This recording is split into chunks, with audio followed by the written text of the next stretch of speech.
Kabupaten Kampar saat ini tengah mengejar target menjadi kabupaten layak anak tingkat utama. Hal ini disampaikan penjabat Bupati Kampar saat membuka musrenbang tingkat Kabupaten Kampar baru-baru ini. Oleh karena itu, Kamsol berharap kepada seluruh instansi dan stakeholder terkait untuk serius dalam mewujudkannya.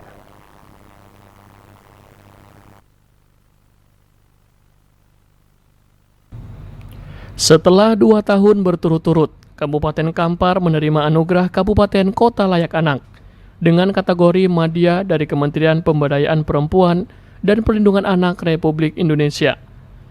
Maka pada tahun 2023 ini, pemerintah Kabupaten Kampar telah menargetkan untuk menjadikan Kabupaten Kampar sebagai Kabupaten Layak Anak dengan kategori utama atau minimal kategori Nindya.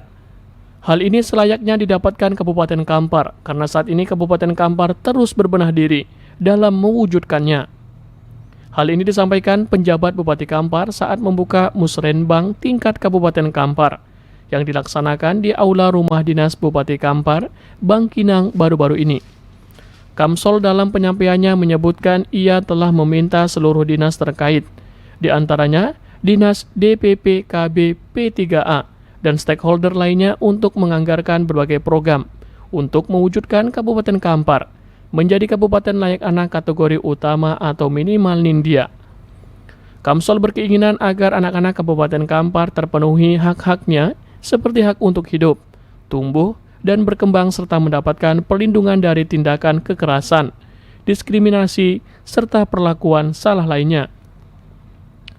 Dirinya juga aktif dalam menyuarakan aspirasi mereka dalam setiap keputusan yang menyangkut dirinya.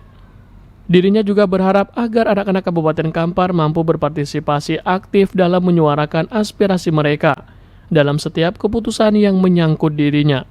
Dengan target Kabupaten Layak Anak kita bagaimana? Ya. Terkait dengan Kabupaten Layak Anak kita bagaimana nanti, Pak? Ya, ini ya, kita sekarang bergesa terus mengisi indikator-indikator sesuai dengan kerja yang kita lakukan. Kan kalau indikator Layak Anak ini kan kolaborasi untuk seluruh kepala OPD. Mudah-mudahan lah yang dari target kemarin kita mendapat penghargaan tingkat media ya, kalau salah ya, bisa nih naik meloncat minimal ya, target kita harus tinggi lah, meloncat ke utama, tidak Nindya lagi. Kita kan media harusnya Nindya ke utama, mudah-mudahan bisa meloncat ke utama. Karena waktu kita masukkan data, skor kita itu udah di atas 90. Tapi kita khawatir nanti pas verifikasi turun lagi. Macam NCP kita, waktu kita input skor kita itu udah 90 lebih.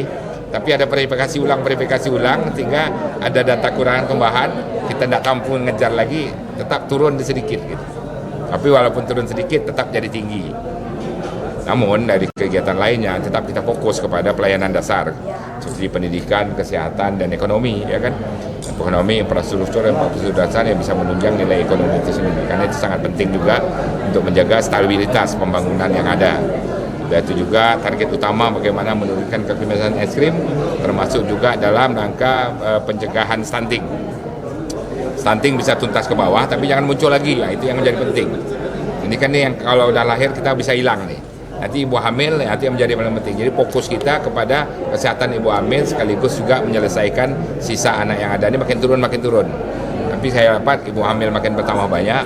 Maka kemarin saya kerja dengan Pengadilan Agama, bekerja sama dengan Kuah-Kuah, mampu kegiatan perlu didorong juga masuk untuk sosialisasi kesehatan ibu muda dalam rangka untuk menambah keturunannya. Biar dia memahami itu, karena tak repot lagi pemerintah. Tidak mungkin setelah dia lahir stunting baru kita obat, setelah stunting baru kita obat. Tapi kalau udah dalam kandungan sudah bisa sehat, ya kan? Jadi akhirnya waktu dia lahir tidak perlu lagi perasaan stunting itu. Memang RKPD 2025 ini fokus kita ke pilkada, pilgub dan pilgub, ya kan, pelaksanaan demokrasi itu, jalan politik. Memang situ.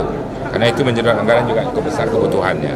Namun daripada itu semua, tetap kegiatan-kegiatan yang wajib SPM kita harus terpenuhi semuanya itu dulu.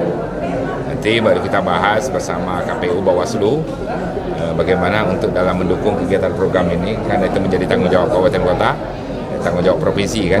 Kalau Pilpres dan pemilu ini kan tanggung jawab pemerintah pusat. Namun kita juga mendukung terhadap kelancaran proses itu dengan mungkin membuat des. Tapi kalau pilgub dan pilbub, tanggung jawab yang diserahkan kepada pemerintah daerah. Yang penting semua kegiatan-kegiatan politik ini berjalan sukses dan lancar, karena pemerintah juga bagian dari itu untuk menyelenggarakannya. Selain itu, Kamsol juga menambahkan pemenuhan hak-hak tersebut sifatnya sangat kompleks dan multisektoral, sehingga komitmen lintas sektor menjadi hal yang sangat esensial untuk dapat dikelola dengan baik. Tanpa ada kesamaan tekad dan keinginan, dipastikan tidak akan mungkin Kabupaten Kampar mampu meraih predikat Kabupaten Layak Anak tingkat utama atau Nindya pada tahun 2023 ini. Dari Kabupaten Kampar, Anto Badai melaporkan.